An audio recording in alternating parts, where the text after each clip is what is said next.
আইয়ুহাল মুসলিমুন ওয়াল মুমিনুনাল কিরাম, মুহতারাম মুকাররাম, পর্যটন নগরী কক্সবাজার পৌরসভার অন্তর্গত ৭ নং ওয়ার্ড ইসলামপুর শাহনুরনগর দক্ষিণ পাহাড়তলী শাহনুরনগর একতা পরিষদের উদ্যোগে প্রথম তাফসীরুল কোরআন মাহফিলের প্রিয় উপস্থিতি, আজকে আমরা এই তাফসীরুল কোরআন মাহফিলের অন্যতম আকর্ষণ যুবক ভাইদের মাধ্যমে প্রথম তাফসীরুল কোরআন মাহফিল হতে যাচ্ছে। এই জন্য আপনারা খুশি না বেজার? আলহামদুলিল্লাহ। এই জন্য তরুণ এবং যুবক শ্রেণীর যারা রয়েছে এরা আমাদের দেশের সম্পদ। এই জন্য তরুণ আর যুবকদেরকে আর বিপদে ঠেলে দেওয়া যাবে না। এক সময় তরুণ এবং যুবকদেরকে বিপদে ঠেলে দিয়ে বাংলাদেশকে একটি অকার্যকর রাষ্ট্র পরিচালনা করার জন্য এক শ্রেণীর মানুষ রূপী শয়তান তারা চেয়েছিল। আলহামদুলিল্লাহ, আল্লাহ রাব্বুল আলামিন তাদের বদৌলতে আমার ইসলাম প্রিয়, রসুল প্রিয়, আল্লাহ প্রিয় যুবক ভাইদেরকে বাংলাদেশের বুকে দাঁড় করিয়েছেন। ঠিক কিনা বলেন সবাই? এই জন্য আল্লাহ পাকের শুকরিয়া আদায় করছি। প্রিয় ভাই সব, এই জন্য ইসলাম শিক্ষা দেয় যুব সমাজের আদর্শ কেমন হওয়া উচিত, মুসলমানের আদর্শ কেমন হওয়া উচিত।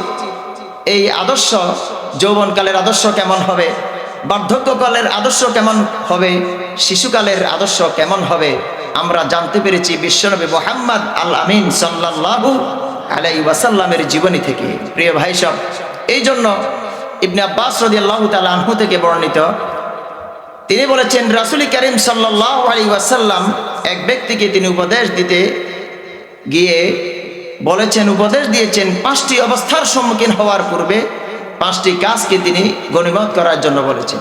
যে গনিমত মনে করবে এই 5টি বস্তুকে। নাম্বার 1, বার্ধক্যে উপনীত হওয়ার পূর্বে যৌবনকালের হেফাজত। এখানে যারা অনেকে বুড়ো হয়েছেন, আপনাদের একটি যৌবনকাল, যৌবন শক্তি ছিল নাকি ছিল না বলেন সবাই? তাহলে সকলের উচিত এই যৌবনকালকে মর্যাদা দেওয়া, দাম দেওয়া। 2 নম্বর পয়েন্ট হচ্ছে রাসূল সাল্লাল্লাহু আলাইহি সাল্লাম সতর্ক করেছেন অসুস্থ হওয়ার পূর্বে সুস্থতার মতো নিয়ামতকে স্বীকার করা। 3 নম্বর পয়েন্ট হচ্ছে ব্যস্ততার পূর্বে অবসর সময়কে স্বীকার করা এবং কাজে লাগানো। 4 নম্বর হচ্ছে দরিদ্রতার শিকার হওয়ার পূর্বে সচ্ছলতার কথা। 5 নম্বর পয়েন্ট হচ্ছে মৃত্যুর পূর্বে জীবনকালকে স্মরণ করা। অর্থাৎ আমার একদিন রুহটা চলে যাবে, এই রুহটা চলে যাওয়ার পর আমার বডিটা পড়ে থাকবে। এই জন্য মৃত্যুর পূর্বে আমার হায়াতকে কাজে লাগানোর জন্য রাসূল করিম সাল্লাল্লাহু আলাইহি ওয়াসাল্লাম হাদিস শরীফের ভিতরে বর্ণনা করেছেন।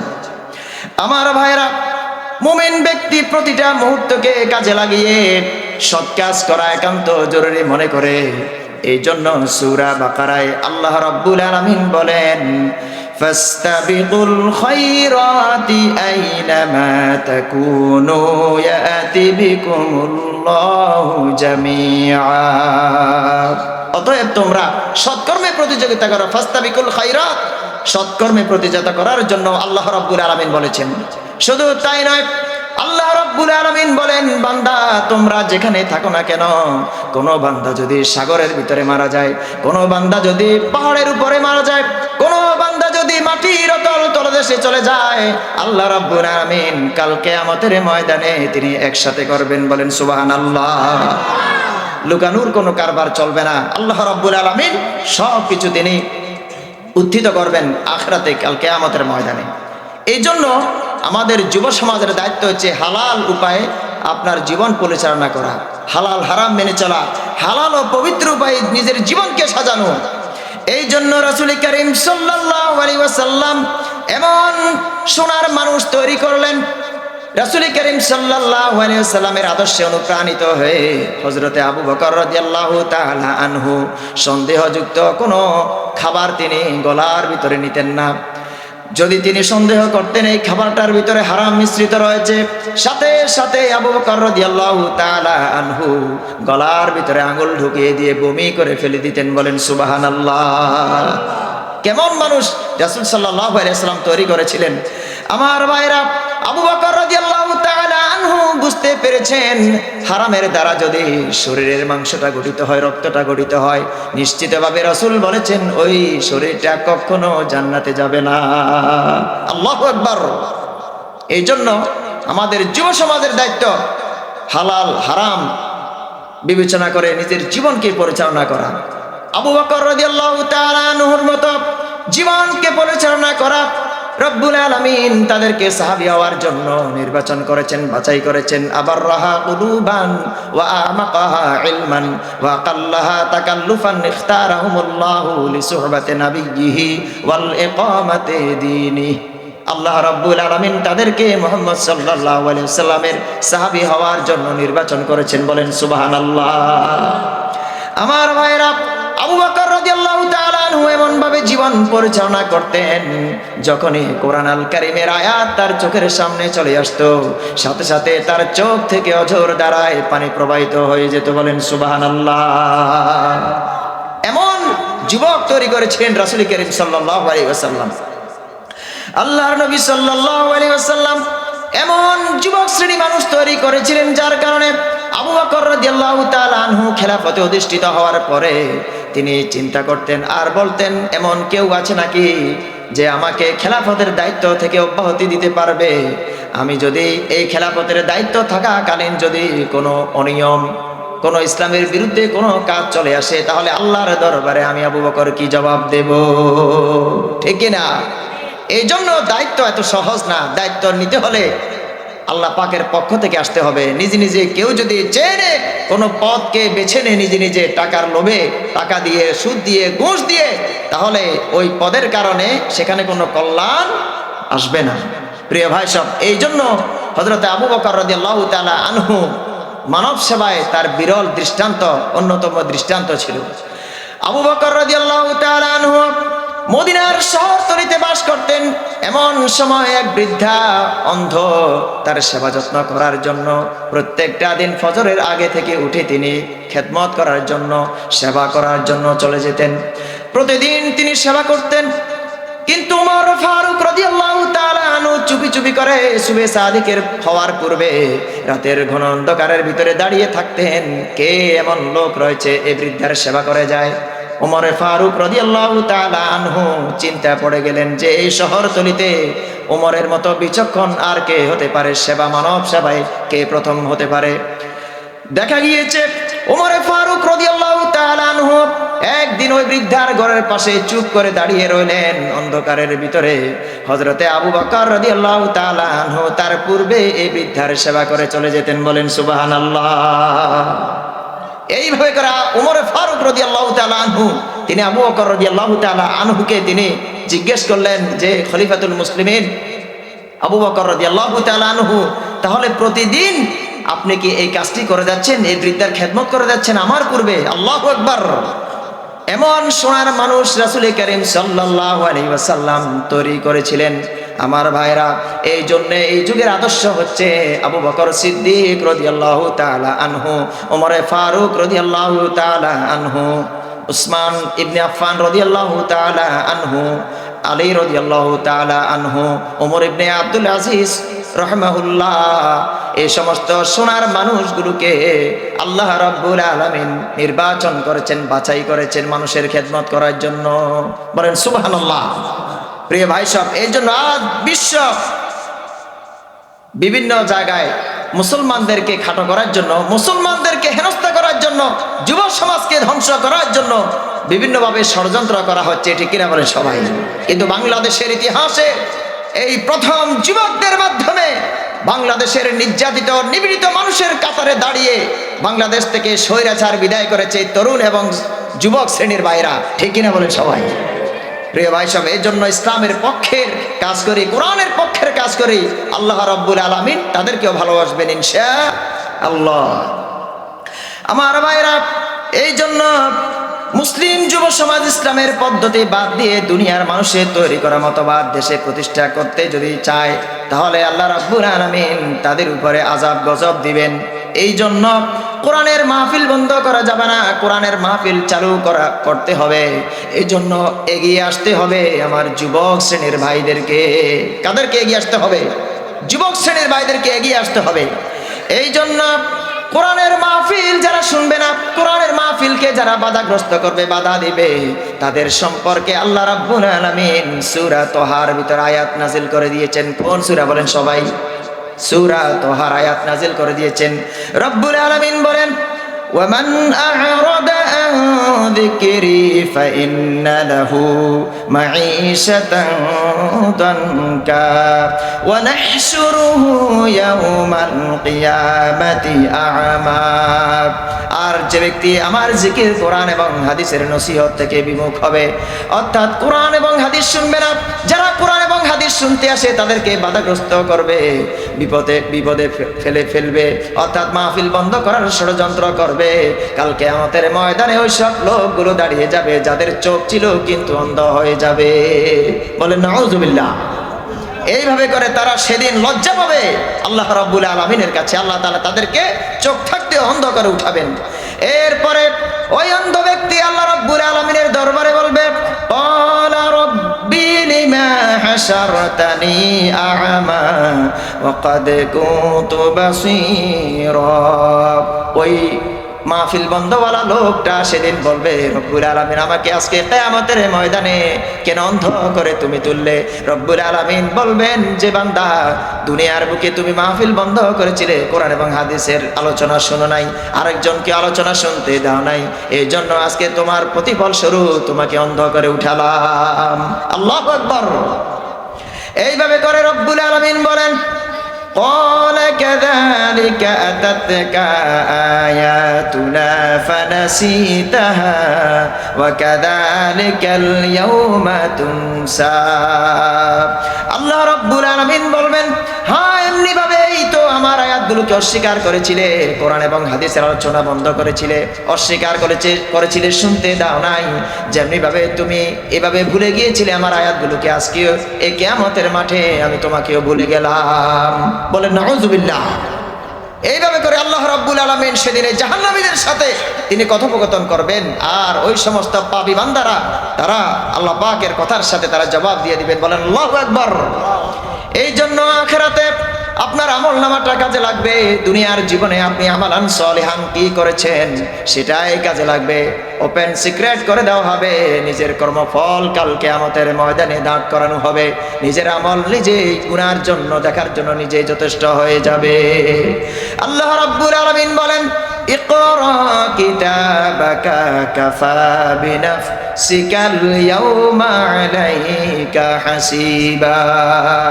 আল্লাহ রাব্বুল আলামিন বলবেন, বান্দা আজকে তোমার হিসাব নেওয়ার জন্য তুমি নিজেই যথেষ্ট। বলেন আল্লাহু আকবার। এইভাবে করে আল্লাহ রাব্বুল আলামিন এই আখিরাতের বিষয়টি তিনি উত্থাপন করবেন। এবং হাদিসে যুব সমাজের সম্মান এবং মর্যাদা সবচাইতে বেশি নাকি কম? বলেন সবাই। সবচাইতে বেশি। এই মাহফিলের যখন আমি ইনভাইট পেয়েছিলাম, আমন্ত্রণ পেয়েছিলাম, আমি দাওয়াত পেয়েছিলাম যুবক শ্রেণী ভাইদের থেকে। বলেন সুবহানাল্লাহ, আল্লাহু আকবার। তার মানে হচ্ছে সমগ্র বাংলাদেশ ইসলামের পক্ষের শক্তি। বলেন সুবহানাল্লাহ। আমরা বাংলাদেশকে ইসলামী পদ্ধতিতে, ইসলামিক লতে সাজাতে চাই। আমরা রাজি আছি কিনা? বলেন সবাই। সকলেই রাজি। যদি মুসলমান হই, মুসলমান ঘরের সন্তান হই, যদি আমার ঈমান থাকে, আমি আল্লাহওয়ালা হই, রসুলওয়ালা হই, আশিকে রসুল হই, অবশ্যই অবশ্যই আপনাকে কোরআনকে আপনার বুকে সিনায় ধারণ করতে হবে। ঠিক কিনা? বলেন সবাই। কোরআনের মহব্বত আপনার বুকের ভিতরে ধারণ করতে হবে, কোরআনের কথা বলতে হবে, শরিয়ার কথা বলতে হবে। ঠিক কিনা? এই জন্য মুসলমান এবং মুনাফিকের ভিতরে পার্থক্য হচ্ছে এখানেই। মুসলমান চায় কোরআন অনুযায়ী চলবে, সমগ্র কিছু অফিস আদালত, মিল, ফ্যাক্টরি, কল কারখানা, বাংলাদেশ সংসদ ভবন সব কিছুতে চলবে কোরআন এবং কোরআন, হাদিস এবং হাদিস। ঠিক কিনা? বলেন সবাই। প্রিয় ভাই সব, এই জন্য এক কিশোর তরুণ যুবক আমাদের মডেল, আমাদের আদর্শ। তাদের আদর্শ হতে হবে রাসূল করিম সাল্লাল্লাহু আলাইহি ওয়াসাল্লামের আদর্শের অনুপ্রাণিত। নিজেরা চলবে, নিজেদের পরিবারকে চালাবে মুহাম্মদ সাল্লাল্লাহু আলাইহি ওয়াসাল্লামের আদর্শ অনুসারে। এই জন্য ইবাদত করতে হবে তরুণ বয়সে। কোন বয়সে? তরুণ বয়সে, যুবক বয়সের ইবাদত আল্লাহ রাব্বুল আলামিনের কাছে সবচাইতে বেশি।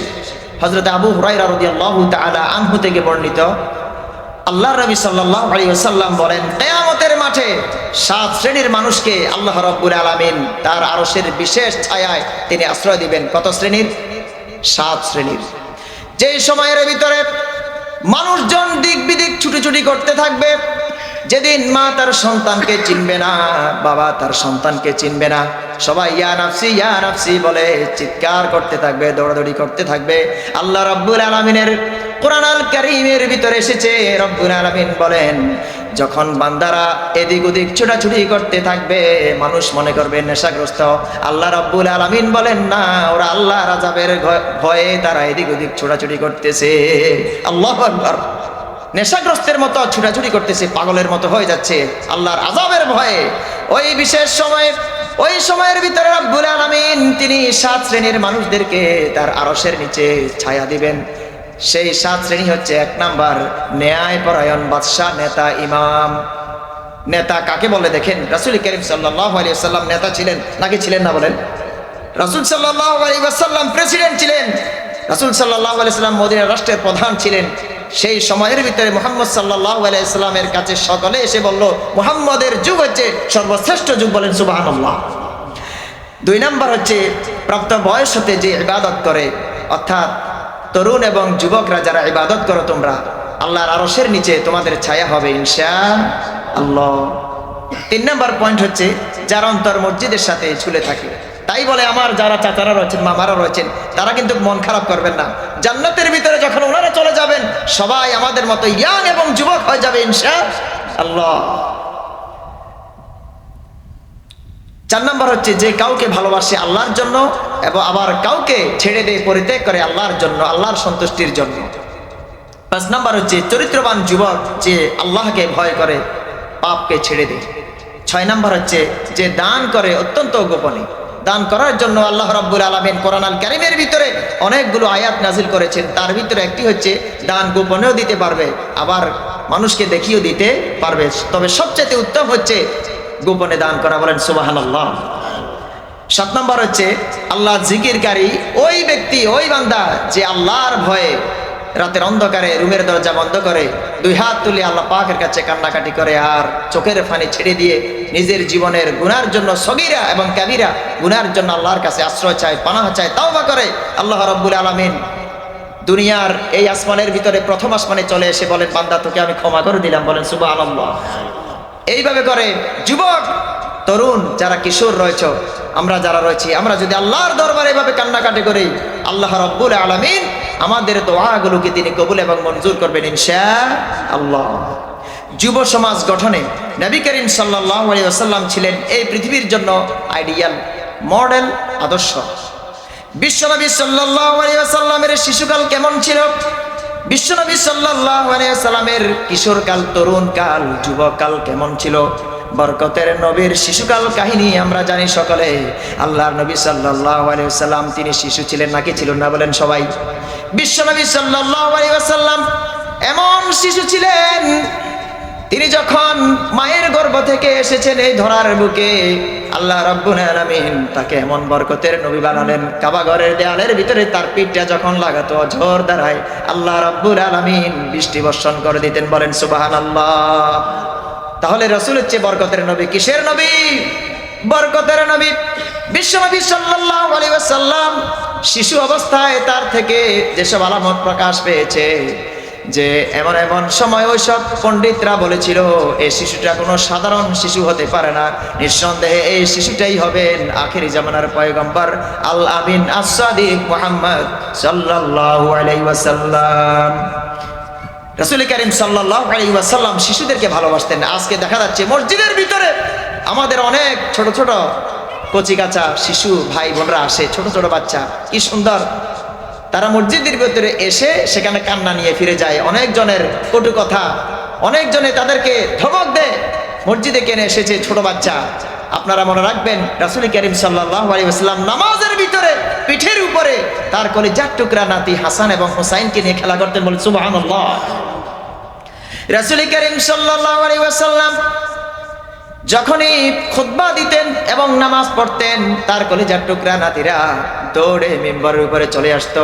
আল্লাহর নবী সাল্লাল্লাহু আলাইহি ওয়াসাল্লাম খুতবা বন্ধ করে দিয়ে নাতিদেরকে বুকে টেনে নিতেন, বলেন সুবহানাল্লাহ। কিন্তু আজকাল যদি কোনো খতিব খুতবা বন্ধ করে দিয়ে যদি বাচ্চাদেরকে বুকে নিয়ে আসে, ওই খতিবের পরের জুমা থেকে কি হয়ে যাবে? চাকরি নট হয়ে যাবে, ঠিক কিনা?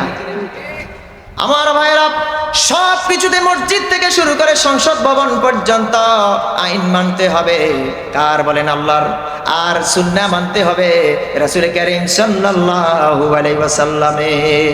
আপনার নিজের মন গড়া আমল সেখানে চলবে না, আপনার বাপ দাদার মন গড়া আমল সেখানে চলবে না, চলবে রাসূল কারীম সাল্লাল্লাহু আলাইহি ওয়াসাল্লামের কানুন শরীআ। বলেন সুবহানাল্লাহ। আমার ভাইরা, এই জন্য শিশুদেরকে আদর করতেন রাসূল সাল্লাল্লাহু আলাইহি ওয়াসাল্লাম।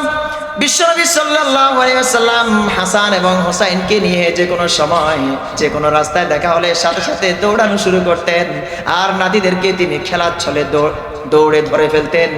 আর হোসাইন রাদিয়াল্লাহু তাআলা আনহু, হাসান রাদিয়াল্লাহু তাআলা আনহুদেরকে তিনি চুমু দিতেন। বলেন সুবহানাল্লাহ। এক সাহাবী রাসূল কারীম সাল্লাল্লাহু আলাইহি ওয়াসাল্লামের কাছে এসে বলল, ইয়া রাসূলুল্লাহ, আমার 10টা আওলাদ রয়েছে, সন্তান রয়েছে, আমি একটাকেও চুমু দিই না, আদর করি না। রাসূল সাল্লাল্লাহু আলাইহি ওয়াসাল্লাম তার কলিজার টুকরা নাতিদেরকে তখন আদর করছিলেন, চুমু দিচ্ছিলেন। এমন সময় এই সাহাবীর মুখ থেকে কথা বের হলো, আল্লাহর নবী বলেন, যে রহম করে না তার উপরে আল্লাহ রহম করেন না।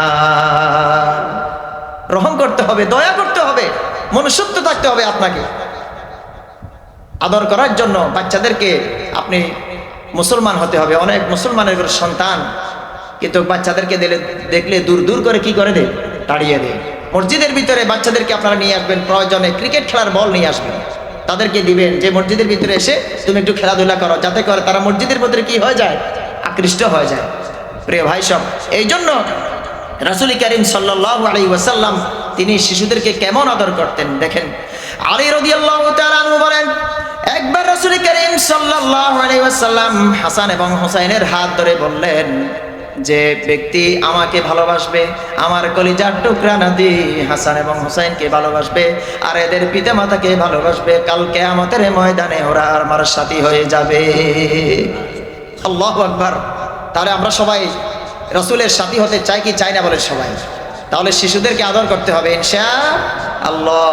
তাদের জন্য চকলেট নিবেন, আদর করবেন, বাবা বলবেন, মামা বলবেন, কপালে একটু চুমু দিবেন, দেখবেন ওরা খুশি হয়ে যাবে ইনশাআল্লাহ। আমার ভাইরা, রাসূল কারীম সাল্লাল্লাহু আলাইহি ওয়াসাল্লামের নাতিরা কেমন ছিল? বিশ্বনবী সাল্লাল্লাহু আলাইহি ওয়াসাল্লাম দাওয়াতে যেতেন, দাওয়াতের ভিতরে তার নাতি হুসাইন রাদিয়াল্লাহু তাআলা আনহু ছোটাছুটি করতে লাগলেন। দৌড়ে রাসূল সাল্লাল্লাহু আলাইহি ওয়াসাল্লাম নাতিকে ধরে ফেললেন আর বললেন, হুসাইন আমার জন্য, আর আমি হুসাইনের। বলেন সুবহানাল্লাহ। এমন হুসাইন রাদিয়াল্লাহু তাআলা আনহু কারবালার প্রান্তরে মর্মান্তিক দৃশ্যটা আপনারা সবাই জানেন। বিশ্বনবী সাল্লাল্লাহু আলাইহি ওয়াসাল্লামের নাতি হুসাইন রাদিয়াল্লাহু তাআলা আনহু শহীদ হয়ে গেলেন কারবালার প্রান্তরে। উবাইদুল্লাহ ইবনে জিয়াদ পাপিষ্ঠ, তার সামনে রাসূলের কলিজার টুকরা নাতি হুসাইন রাদিয়াল্লাহু তাআলা আনহুর কাটা মাথাটা যখন সামনে আনা হলো, উবাইদুল্লাহ ইবনে জিয়াদ হুসাইন রাদিয়াল্লাহু তাআলা আনহুর তার মাথার উপরে, কপালের উপরে, চেহারার উপরে লাঠি দিয়ে পেটাচ্ছে, আঘাত করতেছে। এমন সময় আনাস রাদিয়াল্লাহু তাআলা আনহু তিনি বললেন, উবাইদুল্লাহ, কার মাথার উপরে বাড়ি মারতেছো? যে মাথা রাসূল কারীম সাল্লাল্লাহু আলাইহি ওয়াসাল্লামের মাথার সাথে হুবহু মিল ছিল। বলেন সুবহানাল্লাহ। রাসূলের চেহারার সাথে হুবহু মিল ছিল। এমন চেহারার উপরে, এমন মাথার উপর তুমি বাড়ি মারতেছো, আল্লাহু আকবার। রাসূল কারীম সাল্লাল্লাহু আলাইহি ওয়াসাল্লামের নাতিকে এমন কষ্ট দিয়েছিল পাপিষ্ঠরা, ক্ষমতার লোভের জন্য মানুষ কি না করতে পারে দেখেন। ক্ষমতার চেয়ারে যে একবার বসে শয়তান তাকে যখন পেয়ে যায় 15 বছর 17 বছর পর্যন্ত ধরে রাখে, ছেড়ে যেতে চায় না, ঠিক কিনা? যখন মুসলমানের যখন রক্তের ভিতরে আগুন লাগে, টকবক করে, তখন জিহাদি চেতনা অনুপ্রাণিত হয়ে বাংলার মুসলমানরা এরকম স্বৈরাচারকে বিদায় করেছে, ঠিক কিনা বলেন সবাই? এই জন্য ভবিষ্যতে কেউ যেন স্বৈরাচার আর না হয়। কেউ যদি হতে চায়, আকাঙ্ক্ষা করে, বাংলার তরুণ এবং যুবকরা তারা সোচ্চার এবং সচেতন রয়েছে, ঠিক কিনা? এই জন্য আল্লাহ পাক আমাদের সকল তরুণ যুবক মুসলিম ভাই বোনদেরকে আল্লাহ পাক যেন ইসলামের জন্য কবুল করে নেন, সবাই বলেন আমিন।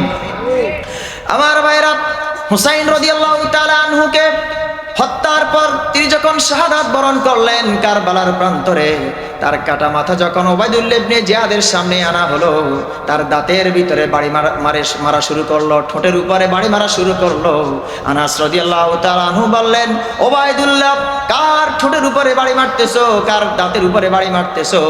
আমি আল্লাহর নবীকে দেখেছি 1000 বার বিশ্ব নবী সাল্লাল্লাহু আলাইহি ওয়াসাল্লাম ওই ঠোঁটের উপরে চুমু খেয়েছে। আল্লাহু আকবার। এইভাবে করে রাসূল করিম সাল্লাল্লাহু আলাইহি সাল্লামের নাতিদেরকে অসম্মান করা হয়েছিল কারবালার প্রান্তরে। প্রিয় ভাই সব, রাসূল করিম সাল্লাল্লাহু আলাইহি ওয়াসাল্লামের শিশুকাল আমরা জানতে পেরেছি। বিশ্বনবী সাল্লাল্লাহু আলাইহি ওয়াসাল্লামের যৌবনকালটা কেমন ছিল, কিশোর বয়সে রাসূল করিম সাল্লাল্লাহু আলাইহি ওয়াসাল্লাম কেমন ছিলেন। বিশ্বনবী সাল্লাল্লাহু আলাইহি ওয়াসাল্লাম 12 বছর বয়স থেকে চাচাদের সাথে ফিজারের যুদ্ধে অংশগ্রহণ করে আহতদের তিনি সেবা করেছিলেন। আজকের এই যুব সংঘ, এই তাফসিরুল কোরআন মাহফিল যারা আয়োজন করেছে, তাদের যে সংঘ রয়েছে, সংস্থা রয়েছে, এটার কাজ হচ্ছে গরিব দুঃখী মানুষ যারা রয়েছে সমাজের ভিতরে তাদের খোঁজ নেওয়া, ঠিক কিনা বলে সবাই? এরকমের তাফসিরুল কোরআন মাহফিল করা। এইভাবে করে বিশ্বনবী সাল্লাল্লাহু আলাইহি ওয়াসাল্লাম 12 বছর বয়স থেকে সমাজের মানুষের খেদমত করেছেন, দুঃখীদের সেবা করেছেন, অসহায়দের তিনি সেবা করেছেন। যারা বিধবা ছিল, অসহায়, মিসকিন, ফকির যারা ছিল তাদেরকে তিনি সর্বাত্মক তিনি সাহায্য করেছেন। শুধু তাই নয়, বিশ্বনবী সাল্লাল্লাহু আলাইহি ওয়াসাল্লাম 17 থেকে 20 বছর বয়সে একটি শান্তি সংঘ স্থাপন করেছিলেন, যার নাম ছিল হালাফুল ফুদুল, অর্থাৎ শান্তি সংঘ হিলফুল ফুজুল নামে। এই সংঘের কাজ হচ্ছে মুসলিম ইউনিটি তৈরি করা, একসাথে সবাই মিলে কাজ করে যারা সমাজের ভিতরে বিপদগ্রস্ত তাদের সাহায্য করা, মুসলিম যারা ভাই বোন বিয়ে করতে পারতেছে না তাদেরকে বিয়ের ব্যবস্থা করা। এইভাবে করে রাসূল করিম সাল্লাল্লাহু আলাইহি ওয়াসাল্লাম তিনি যুব সংঘ তৈরি করেছিলেন, শান্তি প্রতিষ্ঠার জন্য সংঘ তৈরি করেছিলেন, যার নাম ছিল ইসলামের ইতিহাসে হালাফুল ফুদুল, অর্থাৎ সেই হিলফুল ফুজুল নামে আমরা সকলেই জানি। এই তরুণ এবং যুবকরা রাসূল করিম সাল্লাল্লাহু আলাইহি ওয়াসাল্লামের আদর্শে অনুপ্রাণিত হয়ে তারা কাজ করে যাচ্ছে। কিন্তু দুর্ভাগ্যের বিষয়, এক শ্রেণীর মুনাফিক দেশের শত্রু তাদেরকে মদ, গাঁজা, নেশা, ইয়াবা দিয়ে ইসলাম থেকে খারিজ করার জন্য তারা চেষ্টা চালাচ্ছে, ঠিক কিনা বলেন সবাই? কিন্তু বাংলাদেশের তরুণ এবং যুবকরা 2025 সাল 24 সাল থেকে তাদের রক্তের ভিতরে ইসলামের বাণীগুলো তাদের দাউ দাউ করে জ্বলতেছে, ইসলামের চেতনা উদ্বুদ্ধ হয়ে তারা কাজ করে যাচ্ছে, যার কারণে কোনো বাতিল শক্তি, মুনাফিকি শক্তি বাংলাদেশের যুবককে বিপদে নিতে পারবে না। এবং বাংলাদেশের তরুণ এবং যুবকরা যতদিন বেঁচে থাকবে ইসলামকে বুকে নিয়ে বেঁচে থাকবে, ঠিক কিনা বলি সবাই? প্রিয় ভাই সব, এই জন্য মদ, নেশা, গাঁজা রাসূল করিম সাল্লাল্লাহু আলাইহি ওয়াসাল্লাম এগুলোকে চিরতরে নিষিদ্ধ, হারাম ঘোষণা করেছেন। আমার ভাইরা, শুধু তাই নয়, আল্লাহর নবী সাল্লাল্লাহু আলাইহি ওয়াসাল্লাম বলেন, আমার উম্মতের উপরে 3টি পাপের কারণে মুসিবত, বিপদ নেমে আসবে। আমরা যে গুনাহ করে আমরা যে অপরাধ করি, অনেক অনেক বিপদ, ভূমিকম্পের মতো বিপদ নেমে আসে, বন্যার মতো বিপদ নেমে আসে। এর কারণগুলো হচ্ছে আমাদের নিজেদের 2 হাতের কামাই করা। রব্বুল আলামিন কোরআন আল কারীমের ভিতরে বলেন, তোমরা যা করো, তোমাদের উপরে যেসব মুসিবত আসে সবগুলো তোমাদের 2 হাতের কামাই করা। বলেন নাউজুবিল্লাহ। 2 হাতের কামাইয়ের কারণে আমাদের উপর আযাব, বিপদ, মুসিবত নেমে আসে। তার ভিতরে একটি হচ্ছে যখন তারা নেশা করবে, নেশাগ্রস্ত হয়ে যাবে, তখন আল্লাহর গজব পড়ে যাবে। 2 নাম্বার হচ্ছে মেয়েরা যখন নাচবে, গাইবে, সমাজের ভিতরে বেহায়াপনা, উলঙ্গপনা, বিভিন্ন রকমের অশ্লীলতা তারা ছড়াবে এলাকার ভিতরে, তখন আল্লাহর গজব সেখানে পড়বে। আরেকটি হচ্ছে 3 নাম্বার, বাদ্যযন্ত্র যখন সয়লাভ হয়ে যাবে এলাকার ভিতরে, ঢোল, বাজনা, তবলা, বিভিন্নভাবে তারা বাদ্যযন্ত্র বাজাবে, আল্লাহ রাব্বুল আলামিন সহ্য করতে পারেন না, সাথে সাথে সেখানে আল্লাহর গজব পতিত হয়। বলেন নাউজুবিল্লাহ। এই জন্য যুবক সমাজদেরকে সচেতন থাকতে হবে। মদ, নেশা, গাঁজা, ইয়াবা সহ যত রকমের নেশা রয়েছে, সমস্ত নেশার যে কারখানাগুলো রয়েছে, যে আড্ডাগুলো রয়েছে, এই আড্ডাগুলোকে চুরমার করে দিয়ে সেখানে ইসলামী সমাজ ব্যবস্থা কায়েম করা হবে ইনশাআল্লাহ। এক্ষেত্রে অগ্রণী ভূমিকা পালন করতে হবে আমার তরুণ এবং যুবকদেরকে। তরুণ এবং যুবকরা তারা ইসলামের সম্পদ, আমাদের সম্পদ, তারা সৎ কাজে সহযোগিতা করতে হবে আমাদেরকে। এই সৎ কাজে সহযোগিতা করার জন্য আল্লাহ রাব্বুল আলামিন বলেন, ওয়া তাআওয়ানু আলাল বিররি ওয়াত তাকওয়া ওয়া লা তাআওয়ানু আলাল ইসমি ওয়াল উদওয়ান। আল্লাহ রাব্বুল আলামিন বলেন, আর তোমরা সৎ কাজ ও তাকওয়ায় পরস্পর সহযোগিতা করো এবং পাপ ও সীমা লঙ্ঘনে একে অন্যের সাহায্য করবে না। অর্থাৎ কেউ যদি মদের ব্যবসা করে, গাঁজার ব্যবসা করে, সাথে সাথে সেখানে প্রতিবাদ গড়ে তুলুন, প্রতিরোধ গড়ে তুলুন। আবার কেউ যদি যুব সমাজ এখানে শান্তি সংঘের নামে প্রতিষ্ঠা করেছে, এলাকার মানুষদেরকে সহযোগিতা করার জন্য আপনি টাকা দিয়ে সহযোগিতা করবেন, বুদ্ধি দিয়ে সহযোগিতা করবেন, ব্রেন দিয়ে সহযোগিতা করবেন, জায়গা দিয়ে সহযোগিতা করবেন, বিল্ডিং দিয়ে সহযোগিতা করবেন, যে যেখানে পারে সহযোগিতা করবে। তাহলে কোরআনের আয়াতের হুকুম মানা হয়ে গেল, তারা সৎ কাজে মানুষদেরকে সহযোগিতা করেছে। বলেন সুবহানাল্লাহ। অসৎ কাজ থেকে মানুষদেরকে বিরত রাখতে হবে। তা'মুরুনা বিল মা'রুফি ওয়া তানহাউনা আনিল মুনকার। আল্লাহ রাব্বুল আলামিন আমাদেরকে শ্রেষ্ঠ জাতি হিসেবে এই ধরার বুকে পাঠিয়েছেন সৎ কাজের আদেশ দেওয়ার জন্য এবং অসৎ কাজ থেকে মানুষদেরকে বিরত রাখার জন্য।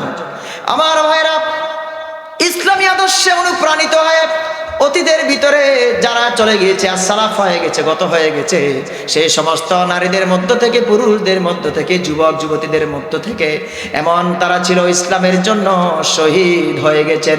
এরপরেও তাদের জবান থেকে কোনোদিন বের হয় নাই যে আমরা ইসলামকে ছেড়ে দেব। এই কথাটা তারা কখনো বলে নাই। ঈমানকে ছেড়ে দেব এই কথাটা বলে নাই। শুধু পুরুষ নয়, নারীদেরও এরকম ছিল। তার ভিতরে ফেরাউনের স্ত্রী ছিল আসিয়া। ফেরাউনের স্ত্রীর নাম কি? আসিয়া রাদিয়াল্লাহু তাআলা আনহা। সবাই বলেন রাদিয়াল্লাহু তাআলা আনহা।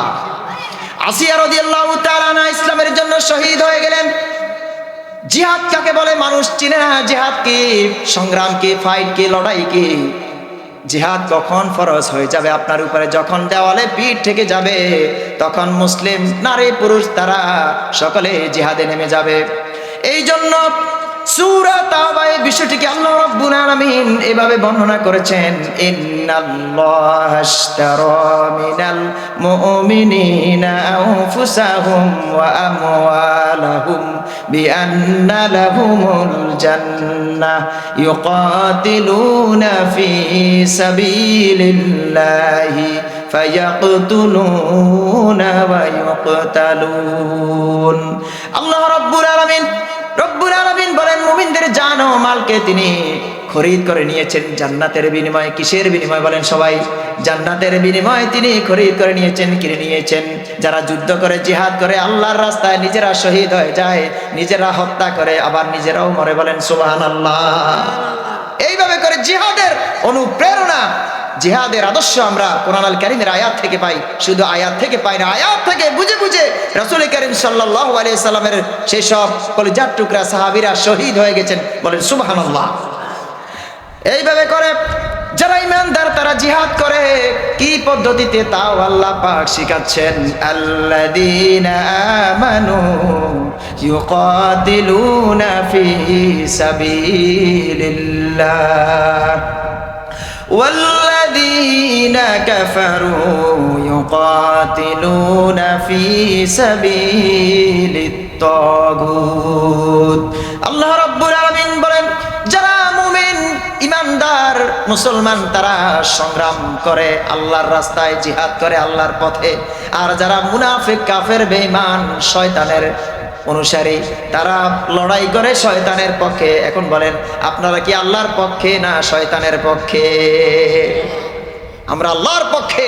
আল্লাহর পক্ষে কাজ করবো। আল্লাহর পক্ষে কাজ করতে গিয়ে যদি আমাদের হাত চলে যায়, আমাদের মাথা চলে যায়, তাহলে আমাদের কোনো আফসোস নেই। আমরা জান্নাতুল ফেরদাউসের মেহমান হব ইনশাআল্লাহ। অতীতের ভিতরে যেসব দিনের দায়ীদেরকে এই বাংলাদেশের বুকে ফাঁসি দেওয়া হয়েছে, জেলে নেওয়া হয়েছে, পারিবারিকভাবে অত্যাচার করা হয়েছে, জুলুম করা হয়েছে, ঘর বাড়ি পর্যন্ত ভেঙে চুরমার করে দেওয়া হয়েছে, আজকে স্বৈরাচাররা কোথায়? ঠিক কিনা বলেন সবাই? আল্লাহ রাব্বুল আলামিন যদি তাদের উপরে অসন্তুষ্ট হন, ভারতের মতো পাওয়ার শক্তি, পাওয়ার দিয়ে, আমেরিকার মতো পাওয়ার খাটিয়েও কোনো কাজে লাগবে না। কারণ ধরার মালিক কে?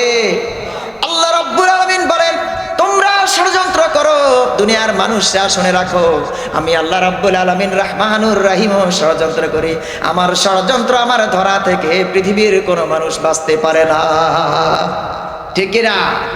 এই জন্য সবসময় আল্লাহর ক্ষমতাকে একটু মনে রাখতে হবে। আল্লাহ পাক উপরে একজন রয়েছেন, যিনি যখন ধরবেন, এই ধরা থেকে সিরিয়াসলি কেউ ছাড়িয়ে নিতে পারে না। প্রিয় ভাই সব, এই জন্য ইমান দীপ্ত ইতিহাসের কথা আমরা, আমাদের বোন অনেকে রয়েছেন শুনতেছেন, মা শুনতেছেন, খালা শুনতেছেন, আপনারা মনে রাখবেন, আপনারা ইসলামের সম্পদ, আপনাদের ইমানের কথা, ফেরাউনের স্ত্রীর কথা আপনাদেরকে স্মরণ করাচ্ছি। ফেরাউন কাফের ছিল, ওনার স্ত্রী তিনি ছিলেন জান্নাতের বেহেশতের টিকিট প্রাপ্ত, বলেন সুবহানাল্লাহ। ফেরাউন এমন এমন সময় অত্যাচার শুরু করত, আসিয়া রাদিয়াল্লাহু তাআলা আনহা তিনি বেহুশ হয়ে যেতেন। কত অত্যাচার, কত নির্মম অত্যাচার করার পরেও আসিয়া রাদিয়াল্লাহু তাআলা আনহা তিনি ঈমান থেকে খারিজ হয়ে যান নাই, বলেন সুবহানাল্লাহ। ঈমানের উপর অবিচল থাকা সবাই পারে না, ঠিক কিনা আপনারা সবাই? একটু যদি অত্যাচার হয় সাথে সাথে অনেকের মুখ থেকে বের হয়ে যায় বিভিন্ন অনিসলামিক কথাবার্তা, যার কারণে সে মুনাফিক হিসেবে সাব্যস্ত হয়। আল্লাহ পাক আমাদেরকে মুনাফিকি আচরণ থেকে হেফাজত করুন, সবাই বলেন আমিন। যুগে যুগে যারা ইমানদার তাদের কথা ইসলামে রয়েছে, যারা ইমানদার, যারা ইসলামের পক্ষের শক্তি, ইমানের পক্ষের শক্তি, তাদের কথা আল্লাহ রাব্বুল আলামিন এই কোরআন আল কারীমের ভিতরে বর্ণনা করেছেন। কোরআন আল কারীম এমন একটি কিতাব, যেই কিতাবের ভিতরে আমসাল রয়েছে, কাসাস রয়েছে, আহসানুল কাসাস রয়েছে। এই আহসানুল কাসাস গল্পগুলো যদি আপনারা পড়েন, আমরা পড়ি, ইতিহাস জানি, কোরআন আল কারীম থেকে পড়ি, তাহলে আমাদের ঈমান মজবুত হবে। কি মজবুত হবে? ঈমান মজবুত হবে। কিন্তু দুর্ভাগ্যের বিষয়, কোরআন এবং হাদিস থেকে শিক্ষা গ্রহণ না করে আমরা মানুষের বানানো বিভিন্ন কেচ্ছা কাহিনী, স্টোরি, গল্প এগুলি শুনে আর মানুষদেরকে শুনাই। আসলে ওই গল্প কিন্তু কোরআনেও নাই, হাদিসেও নেই। এই জন্য কোরআনের গল্প আপনাদেরকে বলতে হবে, কোরআনের গল্প, হাদিসের গল্পগুলো, কাহিনীগুলো বলতে হবে। এগুলি হচ্ছে আহসানুল কাসাস। আমার ভাইরা, এই জন্য কোরআন আল কারীমের ভিতরে ফেরাউনের স্ত্রীকে ইমরাতুল ফেরাউন বলা হয়েছে, ফেরাউনের স্ত্রী বলা হয়েছে। এই ফেরাউনের স্ত্রী সম্পর্কে ঈমানের কথা বলা হয়েছে। আসিয়ার মুখের কথা আল্লাহ রাব্বুল আলামিন এত পছন্দ করেছেন, যার কারণে তিনি সূরাতুল কাসাসের 9 নং আয়াতের ভিতরে উল্লেখ করেছেন, বলেন সুবহানাল্লাহ। সূরাতুল কাসাসের 9 নং আয়াতে তিনি এইভাবে বর্ণনা করেছেন, ফেরাউনকে যখন বলল এই ছেলেটা মূসা, ছেলেটার নাম কি? মূসা, তোমার চক্ষু শীতলকারী হতে পারে, অর্থাৎ তোমার উপকার করতে পারে, আমার উপকার করতে পারে। আসলে মূসা আলাইহিস সালাম কি উপকার করেছে? মূসা আলাইহিস সালাম ফেরাউনকে কি করেছে? রব সম্পর্কে চিনাতে গিয়ে তখন এই ফেরাউনের উপরে আল্লাহর গজব পড়েছে, নাকি পড়ে নাই? বলেন সবাই। ফেরাউন কোথায় চলে গিয়েছে? পানির অতল তলদেশে। আর মূসা আলাইহিস সালাম তিনি জান্নাতের দিকে চলে গেছে, বলেন সুবহানাল্লাহ। এই জন্য কিসমতে সবার হেদায়েত থাকে না। রব সম্পর্কে চেনার জন্য শুধু নামে মাত্র নূর ইসলাম হলে হবে না, কাজে কর্মে ইসলামের আলো থাকতে হবে, ঠিক কিনা বলেন? প্রিয় ভাই সব, রাজপ্রাসাদের সমস্ত বিলাসিতা ত্যাগ করে আসিয়া রাদিয়াল্লাহু তাআলা আনহা সার্বক্ষণিক আল্লাহর জিকির করতেন, এক আল্লাহর ইবাদত করতেন। কিন্তু তার স্বামী ছিল আল্লাহর বিরুদ্ধে কাজ করা লোক, অর্থাৎ আল্লাহর বিরুদ্ধে কাজ করত, অর্থাৎ আল্লাহ রাব্বুল আলামিনকে অস্বীকার করত, যার কারণে আসিয়া রাদিয়াল্লাহু তাআলা আনহার উপরে অসংখ্য নির্যাতন চলে আসছিল।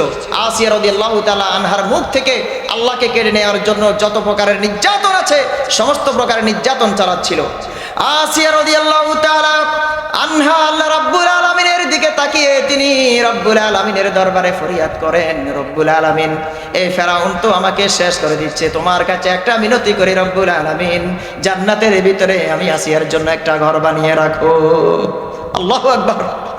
এইভাবে করে আসিয়া রাদিয়াল্লাহু তাআলা আনহা তিনি আল্লাহর কাছে মিনতি করলেন, কারণ আসিয়া রাদিয়াল্লাহু তাআলা আনহার হাতে এবং পায়ে লোহার পেরেক গাঁথছিল, লোহার পেরেককে সেখানে গেতে গেতে তাকে যন্ত্রণা দিয়ে মারা হচ্ছিল। এমন সময় আসিয়া রাদিয়াল্লাহু তাআলা আকাশের দিকে তাকিয়ে আল্লাহ পাকের কাছে এই দোয়াটা করলেন, যার কারণে আল্লাহ পাক দোয়া কবুল এবং মঞ্জুর করলেন, বলেন সুবহানাল্লাহ। আমার ভাইরা, নির্যাতন নিপীড়নের জীবনের আলো যখন পুড়িয়ে যাচ্ছিল, আসিয়া রাদিয়াল্লাহু তাআলা আনহা তিনি আল্লাহ পাকের সাথে কথা বললেন। আল্লাহ রাব্বুল আলামিনও আসিয়া রাদিয়াল্লাহু তাআলা আনহাকে ওয়াদা দিলেন, তিনি তার জন্য জান্নাতের ভিতরে একটি ঘর বানিয়ে রেখেছেন। দুনিয়ার ভিতরে কোন মা বোন যদি মুমিনা সলিহা হয়ে যায়, আল্লাহ রাব্বুল আলামিন তাদের জন্য জান্নাতের ভিতরে একটি ঘর বানাতে পারেন নাকি পারেন না? অবশ্যই পারেন। আল্লাহ রাব্বুল আলামিন পারেন না এমন কোনো কিছুই নেই। মানুষ মনে করে যে আমার শরীরের রক্তের গরম, আমার প্রশাসন রয়েছে, র্যাব রয়েছে, বিডিআর রয়েছে, আর্মি রয়েছে, বিভিন্ন দেশ আমার সাথে রয়েছে, কে পারবে আমার সাথে, এরকমের বলার লোক আছে কিনা নাই বলে সবাই রয়েছে। কিন্তু আল্লাহ রাব্বুল আলামিন যদি তার পতনের ছিদ্রটা রেখে দেন, ওই ছিদ্র বন্ধ করার মতো পৃথিবীর কোনো মানুষ আর থাকবে না। ও একটা ছিদ্র দিয়ে সে পতন হয়ে যাবে। এই জন্য অহংকার, গর্ব, মানুষের উপর অত্যাচার, জুলুম এগুলো করা অত্যন্ত ফেরাউনি কায়দার মতো হয়ে যায়। আল্লাহ পাক নমরুদ, হামান, কারুন, ফেরাউন, দুর্দর্শ যত ডাকাত ছিল, আবু জাহেল, আবুল হাব, উতবা, শাইবা, মুগীরা সহ পৃথিবীর দুর্দর্শ যত স্বৈরাচার ছিল, ডাকাত ছিল, তাদেরকে আল্লাহ রাব্বুল আলামিন তিনি ধরেছেন। আর এই ধরা থেকে পৃথিবীর কোনো মানুষের কোনো ক্ষমতা ছিল না তাদেরকে ছাড়িয়ে নেয়ার জন্য, ঠিক কিনা বলেন সবাই? এই জন্য আল্লাহ পাকের ক্ষমতাকে ভয় করতে হবে। ইন্না বাতশা রব্বিকা লাশাদীদ ইন্নাহু হুয়া ইউবদিউ ওয়া ইউঈদ। আল্লাহ রাব্বুল আলামিন তিনি কঠোর প্রতিশোধ গ্রহণকারী। আমরা মনে করি আমরা কঠোর প্রতিশোধ গ্রহণ করব, কিন্তু না। আমার ভাইরা দেখেন, বিশ্বনবী সাল্লাল্লাহু আলাইহি ওয়াসাল্লাম ফতহে মক্কা, মক্কার ভিতরে যখন তিনি ঢুকলেন, 10,000 সাহাবী, কত হাজার বলেন সবাই? 10,000 সাহাবী। কিন্তু রাসূল কারীম সাল্লাল্লাহু আলাইহি ওয়াসাল্লাম মক্কার ভিতরে যখন তিনি দাওয়াতি কাজ করছিলেন, কয়েকজন ছাড়া আর কোনো মানুষ ছিল না। সমাজের লোক, বাড়ির লোক, বাসার লোক, এলাকার লোক, সমস্ত লোকজন রাসূল কারীম সাল্লাল্লাহু আলাইহি ওয়াসাল্লামকে পাগল বলল। অট্ট হাসিতে তারা ফেটে পড়তো, পাগল বলতো, গণক বলতো, জাদুকর বলতো। এমন সময় রাসূল কারীম সাল্লাল্লাহু আলাইহি ওয়াসাল্লাম অতিষ্ঠ হয়ে আল্লাহর হুকুমে তিনি হিজরত করলেন। কোন দিকে বলেন? মদিনাতুল মুনাওয়ারার ভিতরে। এমন সময় মদিনাতুল মুনাওয়ারার লোকজন রাসূলকে পেয়ে তারা খুশি হয়ে গেল আর বলল, তালা আল বাদরু আলাইনা মিন তানিয়াতিল ওয়াদা ওয়াজাবা শুকরু আলাইনা মা দাআ লিল্লাহি দা। এইভাবে করে তারা গান গেয়ে গেয়ে তাকে অভিবাদন জানালো, রাসূলকে মদিনার ভিতরে প্রবেশ করালো। বিশ্বনবী সাল্লাল্লাহু আলাইহি ওয়াসাল্লাম মদিনা রাষ্ট্রের প্রেসিডেন্ট ছিলেন। মদিনা রাষ্ট্রের প্রেসিডেন্ট হওয়ার পরে আল্লাহ নবী সাল্লাল্লাহু আলাইহি ওয়াসাল্লাম তার মাতৃভূমির বুকে আবার গেলেন। ফাতে মক্কার সময় রাসূল মক্কার ভিতরে প্রবেশ করে। মক্কার আশেপাশের কতটি মূর্তি ছিল বলেন সবাই? 360টি মূর্তি। এই 360টি মূর্তির উপরে রাসূল আঘাত করলেন লাঠি দিয়ে আর বললেন, যা আল হক ওয়া যাকাল বাতিল ইন্নাল বাতিলা কানা যাহুকা। মুহাম্মদের কাছে মিথ্যা অপসারিত হয়ে গেছে। বললেন আল্লাহু আকবার। রাসূল সাল্লাল্লাহু আলাইহি ওয়াসাল্লাম মক্কাবাসীদেরকে ডেকে বললেন, ও আমার মক্কাবাসীরা শোনো, আমি কি তোমাদেরকে মনে করেছো তোমাদেরকে প্রতিশোধ গ্রহণ করব? তোমাদের থেকে এটা ভেবেছো নাকি? সবাই সমস্বরে বলে উঠলো, আমরা জানি আল আমিন আমাদের লোক, আমাদেরকে মারবে না, আমাদেরকে হত্যাও করবে না। বিশ্বনবী সাল্লাল্লাহু আলাইহি ওয়াসাল্লাম তার জবান থেকে হযরত ইউসুফ আলাইহিস সালামের কাহিনীর ওই আয়াতটা তিনি বললেন, লা তাতরিবা আলাইকুমুল ইয়াউম। হে ভাইরা, আজকে তোমাদেরকে আমি কি করে দিলাম? মাফ করে দিলাম, ক্ষমা করে দিলাম। বলেন সুবহানাল্লাহ। ক্ষমার নীতি, উদারতার নীতি আপনার বুকে থাকতে হবে। বিশ্বনবী সাল্লাল্লাহু আলাইহি ওয়াসাল্লাম যদি প্রতিশোধ গ্রহণ করতেন তাহলে একটা কাফেরও কি থাকতো বলেন? একটা কাফেরও থাকতো না। আমার ভাইরা, আসিয়া রাদিয়াল্লাহু তাআলা আনহা ঈমানের উপর দৃঢ়তার জন্য বিরল সম্মাননা পান। দুনিয়ার বুকে কত সম্মাননা পাই আমরা, লাল গালিচা দিয়ে আমাদেরকে নিয়ে আসে সম্মাননা। আল্লাহ রাব্বুল আলামিন তার সম্মাননার কাণ্ডটা ভিন্ন। আখিরাতে রাব্বুল আলামিন আসিয়া রাদিয়াল্লাহু তাআলা আনহার জন্য সম্মাননা হিসেবে একটি বাড়ি নির্মাণ করলেন। বলেন সুবহানাল্লাহ। এইভাবে করে আসিয়া রাদিয়াল্লাহু তাআলার আকাঙ্ক্ষার কথা আল্লাহ তাআলা আল কোরআন আল কারীমের সূরা তাহরিমের 11 নং আয়াতে বলেন।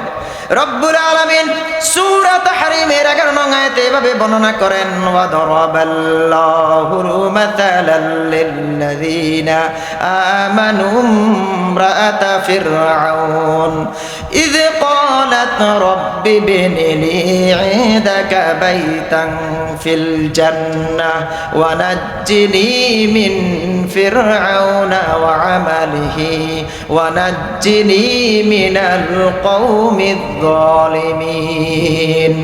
রব্বুল আলামিন বলেন, আল্লাহ রাব্বুল আলামিন মুমিনদের জন্য ফেরাউনের স্ত্রীর উপমা পেশ করেছেন। যখন আসিয়া রাদিয়াল্লাহু তাআলা আনহা বলেন, হে আল্লাহ রাব্বুল আলামিন, আমার জন্য জান্নাতে একটি বাড়ি নির্মাণ করুন এবং ফেরাউনের অত্যাচারী কার্যাবলী থেকে আমাকে রক্ষা করুন রব্বুল আলামিন। এইভাবে তিনি জালেম ফেরাউন থেকে হযরত আসিয়া রাদিয়াল্লাহু তাআলা আনহাকে তিনি রক্ষা করলেন। ইবনে কাসির রাহমাতুল্লাহ বর্ণনা করেন, যখন আল্লাহ রাব্বুল আলামিন আসিয়া রাদিয়াল্লাহু তাআলা আনহার দোয়া কবুল করেন, জান্নাতে তার নিজের একটি ঘর বানানো হয়। আসিয়া রাদিয়াল্লাহু তাআলা আনহা আকাশের দিকে তাকিয়ে শুধু হাসতেছেন। এই হাসি দেখে ফেরাউন বলতেছে, আসিয়া তো পাগল হয়ে গিয়েছে, আমি তাকে পিটাচ্ছি, তার হাতের ভিতরে পেরেক বিদ্ধ করতেছি, পায়ের ভিতরে পেরেক বিদ্ধ করতেছি, এরপরেও এই পাগলি হাসতেছে। এর কারণটা কি? এক প্রকাণ্ড পাথর মাথার উপরে করে আসিয়া রাদিয়াল্লাহু তাআলা আনহার মাথার উপরে সে মারার জন্য প্রস্তুত হলো। আসিয়া রাদিয়াল্লাহু তাআলা আনহার উপরে যখন এই প্রকাণ্ড পাথরটা মারলো, সাথে সাথে আসিয়া রাদিয়াল্লাহু তাআলা আনহা তিনি শহীদ হয়ে গেলেন। ইসলামের জন্য বিরল সম্মাননা পেয়েছেন আসিয়া রাদিয়াল্লাহু তাআলা আনহা। এইভাবে করে সমস্ত মা বোনদের জন্য আদর্শ, অনুপ্রেরণা, জান্নাতে যাওয়ার জন্য এটি হচ্ছে আদর্শ। হযরত আসিয়া রাদিয়াল্লাহু তাআলা আনহার ঈমান দীপ্তর কথা। আসিয়া রাদিয়াল্লাহু তাআলা আনহা যে ইতিহাস করে গেছেন, আল্লাহ রাব্বুল আলামিন কোরআনুল কারীমের ভিতরে এই কথাটা, এই কাহিনীটা তিনি বর্ণনা করেছেন। আমার ভাইরা, আসিয়া রাদিয়াল্লাহু তাআলা আনহা তিনি তো অত্যাচার সহ্য করে শহীদ হয়েছেন।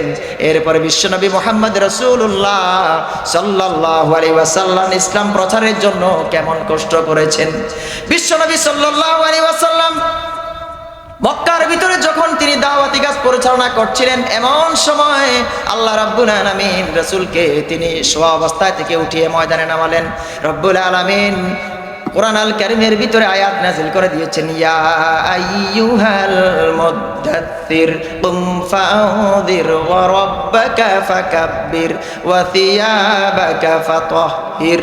এইভাবে করে রাসূল করিম সাল্লাল্লাহু আলাইহি ওয়াসাল্লামকে দাওয়াতের মিশনে নামিয়ে রব্বুল আলামিন বলেন, হে রাসূল সাল্লাল্লাহু আলাইহি ওয়াসাল্লাম, এখন থেকে আপনি দাওয়াতি কাজে মনোনিবেশ করুন, ইসলাম প্রচার করুন, কোরআন প্রচার করুন, আমার একাত্মবাদ প্রচার করুন। বিশ্বনবী সাল্লাল্লাহু আলাইহি ওয়াসাল্লাম প্রচার করতেছিলেন এলাকার ভিতরে। সেই সময়ের ভিতরে তায়েফে গেলেন বিশ্বনবী সাল্লাল্লাহু আলাইহি ওয়াসাল্লাম। তায়েফ একটি জনপদ। আপনারা যারা এখানে আমাদের চাচারা রয়েছেন, যুবক ভাইরা রয়েছেন, আপনারা যারা সৌদি আরবে গেছেন, তায়েফের অবস্থান বিশ্বনবী সাল্লাল্লাহু আলাইহি ওয়াসাল্লাম আজ থেকে 1500 বছর আগের অবস্থান কেমন দেখেন। মক্কার ভিতরে বিশ্বনবী সাল্লাল্লাহু আলাইহি ওয়াসাল্লাম তিনি বেড়ে উঠেছেন, জাতিদেরকে দাওয়াত দিয়েছেন, কওমদেরকে দাওয়াত দিয়েছেন। আমার ভাইরা, অতীত ইতিহাসের ভিতরে যত নবীর রাসূলরা এসেছিল, কওমদেরকে যখনই দাওয়াত দিয়েছিল, তারা পাগল বলতো, গণক বলতো, বিভিন্ন রকমের কথা বলতো, নাকি বলতো না? বলেন সবাই। এখনো যদি আপনি মানুষদেরকে ইসলামের দিকে, কোরআনের দিকে, হাদিসের দিকে দাওয়াত দেন, অনেক মুনাফিক রয়েছে, দোকানে বসে, বাসা বাড়িতে বসে, বিভিন্ন জায়গায় বলবে যে নতুন ইসলাম বলা হয়েছে। বলেন নাকি বলবে না? বলেন সবাই। বলে আমরা নাকি মানুষদেরকে আল্লাহর দিকে, কার দিকে ডাকি? বলেন সবাই। আল্লাহর দিকে ডাকি। ওমান আহসানু কাওলাম মিম্মা দাআ ইলাল্লাহ ওয়া আমিলা সালিহান ওয়া ক্বালা ইন্নানি মিনাল মুসলিমিন। তার কথার চেয়ে আর কার কথা উত্তম হতে পারে যে মানুষদেরকে ডাকে আমি মুসলমান, আমি কি মুসলমান। ইসলামের দিকে ডাকার জন্য কোরআনুল কারীমের আয়াত নাজিল হয়ে গিয়েছে। বিশ্বনবী সাল্লাল্লাহু আলাইহি ওয়াসাল্লাম তাইফের জনপদের ভিতরে যখন গেলেন, আল্লাহর নবী সাল্লাল্লাহু আলাইহি ওয়াসাল্লাম তার সাথে ছিল চাকর খাদেম যায়েদ রাদিয়াল্লাহু তাআলা আনহু। বিশ্বনবী যখন দাওয়াত দিতে গেলেন, তাইফের জনপদের সেসব লোকেরা যারা নেতৃস্থানীয় লোক, তারা দুই দিকে বালকদেরকে লাগিয়ে দিত পাথর মারার জন্য। পাথর নিক্ষেপের ফলে বিশ্বনবী সাল্লাল্লাহু আলাইহি ওয়াসাল্লামের শরীর থেকে রক্ত ঝরে ঝরে জুতা মোবারক ফুলে গিয়েছিল, জুতা মোবারক শেষ হয়ে গিয়েছে রক্তে রঞ্জিত হয়ে। বিশ্বনবী সাল্লাল্লাহু আলাইহি ওয়াসাল্লাম আল্লাহ রাব্বুল আলামিনকে বললেন, রব্বুল আলামিন, কোন জনপদের ভিতরে আমাকে পাঠিয়েছো?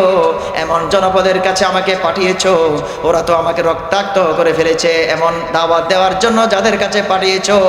এইভাবে করে আল্লাহ রাব্বুল আলামিনের কাছে কাকুতি মিনতি প্রকাশ করতে লাগলেন। বিশ্বনবী সাল্লাল্লাহু আলাইহি ওয়াসাল্লাম তাইফের সর্দারদের কাছে যখনই তিনি কালেমার দাওয়াত দিতে গেলেন, তারা অট্ট হাসিতে ফেটে পড়লো। বরং অট্ট হাসিতে ফেটে পড়ার পরে বালকদেরকে, উচ্ছৃঙ্খল বালকদেরকে তারা লেলিয়ে দিত পাথর মারার জন্য। আল্লাহর নবী সাল্লাল্লাহু আলাইহি ওয়াসাল্লামের শরীরের উপরে পাথর পড়া শুরু করলো। হযরতে যায়েদ রাদিয়াল্লাহু তাআলা আনহু তিনি সমস্ত পাথরগুলো তিনি ঢাল হিসেবে থাকলেন, তার গায়ের উপর পড়তে লাগলো। এরপরেও রাসূল করিম সাল্লাল্লাহু আলাইহি ওয়াসাল্লামের শরীর থেকে রক্ত ঝরে ঝরে জুতার ভিতরে পড়ে গিয়েছিল। এরপরে রাসূল করিম সাল্লাল্লাহু আলাইহি ওয়াসাল্লাম তিনি দাওয়াতি মিশন থেকে এক চুলো বিচ্যুত হন নাই। আল্লাহর নবী সাল্লাল্লাহু আলাইহি ওয়াসাল্লাম মক্কার ভিতরে যখন দাওয়াতি মিশনে নামলেন, সেই সময়ের ভিতরে চাচা আবু তালেবের কাছে নালিশ আসলো, তোমার ভাতিজা মুহাম্মদকে বুঝাও সে যেন নতুন ধর্ম প্রচার না করে। রাসূল করিম সাল্লাল্লাহু আলাইহি ওয়াসাল্লাম তিনি চাচাকে বলতে লাগলেন, ও চাচা যান শুনেন, মুহাম্মদের এক হাতে ডান হাতের ভিতরে যদি আকাশের সূর্যটা এনে দে আর বাম হাতের ভিতরে পূর্ণিমার চাঁদটা এনে দে, তাহলে মুহাম্মদ এক চুলো দাওয়াতি মিশন থেকে বিচ্যুত হবে না। বলেন সুবহানাল্লাহ।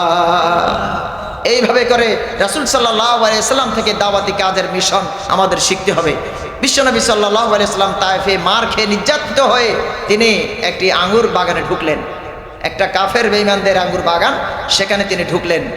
আঙ্গুরের বাগানে ঢুকার পরে রাসূল করিম সাল্লাল্লাহু আলাইহি ওয়াসাল্লামকে দেখে ওই সমস্ত রাবিআ তারা বলল যে একটা লোক এসেছে, এই লোকটাকে একটু আঙ্গুরের থোকা দিয়ে এসো, এই লোকটা একটু খেয়ে প্রাণ বাঁচাক।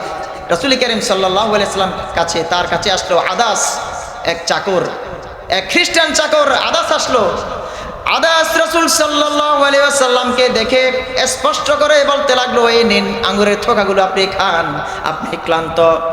রাসূল সাল্লাল্লাহু আলাইহি ওয়াসাল্লাম প্রাণ ভরে তিনি খেলেন, মনে শান্তি পেলেন।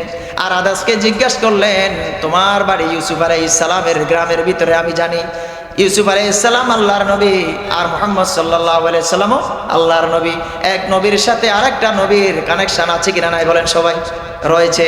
আদাস রাদিয়াল্লাহু তাআলা আদাসকে যখন বলল তুমি ইউসুফ আলাইহিস সালাম তার গ্রামের লোক, আদাস সাথে সাথে বলল, নিঃসন্দেহে আমি চিনতে ভুল করি নাই, নিঃসন্দেহে আমি বুঝতে পেরেছি আপনি কোনো সাধারণ মানুষ হতে পারেন না। সাথে সাথে বলল, লা ইলাহা ইল্লাল্লাহু মুহাম্মাদুর রাসূলুল্লাহ। কালেমা পড়ে তিনি সাহাবী হয়ে গেলেন। বলেন সুবহানাল্লাহ। তাহলে হেদায়েতের মালিক কে? আল্লাহ রাব্বুল আলামিন, তিনি হেদায়েতের মালিক। আল্লাহ পাক যদি কাউকে হেদায়েত দিতে চান তাহলে হেদায়েত দিয়ে দেন, আর যাকে হেদায়েত দেন না সে আবু জাহেল হয়ে যায়। কি হয়ে যায় বলে সবাই? আবু জাহেল হয়ে যায়। ওই যে আল্লাহ রাব্বুল আলামিন ওমর রাদিয়াল্লাহু তাআলা আনহুকে কবুল করেছেন, আবু জাহেলকে কি করেন নাই? কবুল করেন নাই।